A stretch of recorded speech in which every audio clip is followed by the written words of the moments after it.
even get to cross.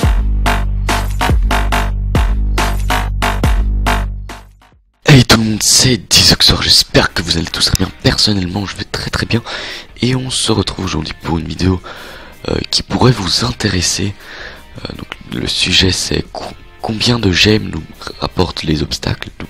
Et le deuxième sujet est assez lié, c'est combien de temps on met pour avoir les 5 ouvriers. Donc c'est parti. Donc le premier sujet c'est les gemmes que nous rapportent les obstacles.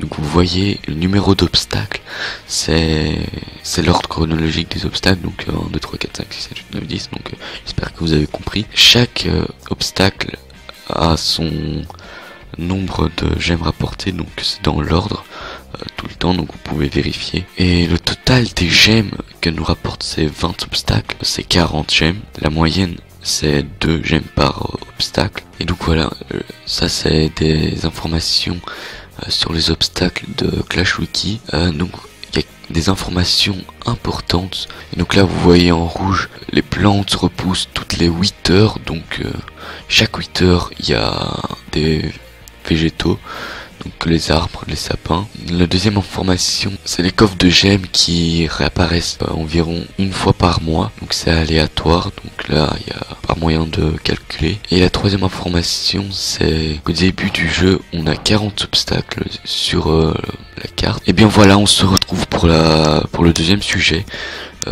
les 5 cabanes ouvrières, quand on les aura. Donc les 2 premières cabanes on les a dès le début, donc on va s'intéresser aux 3 dernières cabanes, et il faudrait 3500 gemmes pour les avoir. On va faire un calcul sans prendre en compte les succès. Donc voilà, c'est très important à préciser parce qu'avec les succès vous y arriverez plus rapidement. Donc on est parti. Donc si vous suivez pas, vous pouvez toujours appuyer sur pause pour un peu réfléchir.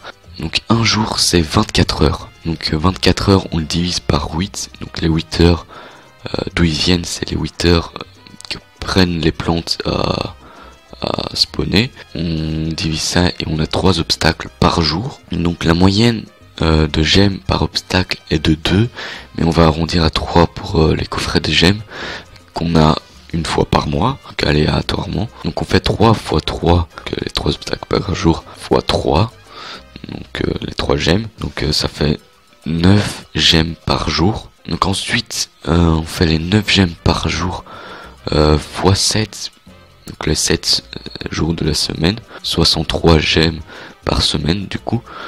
Et donc on fait les 63 gemmes par semaine x 52, donc 52 c'est le nombre de semaines dans un an. Donc ça fait 3276 gemmes par an. Donc là c'est sans les gemmes du début.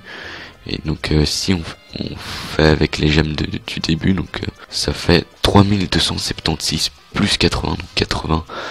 On a 80 gemmes dès le début. Donc ça fait 3356 gemmes par an. Et donc maintenant on va découvrir donc le temps qu'il faudra pour avoir ces 5 cabanes d'ouvriers. Donc il faudrait 1 an, 3 semaines et 4 jours sans les gemmes du début, donc les 80 gemmes du début. Et il faudrait 1 an, 2 semaines et 2 jours avec les 80 gemmes du début. Donc voilà, c'est pas une très grande différence entre les deux, mais c'était pour préciser. Et donc voilà, j'espère que cette vidéo vous aura plu, vous aura été utile. Et donc je vous précise encore une fois que pour les 5 cabanes d'ouvriers c'était sans prendre en compte les succès. Donc voilà, j'espère que cette vidéo vous aura plu. En tout cas n'hésitez pas à la partager, à aimer et à commenter. Et donc à la prochaine, c'était Dizoxor.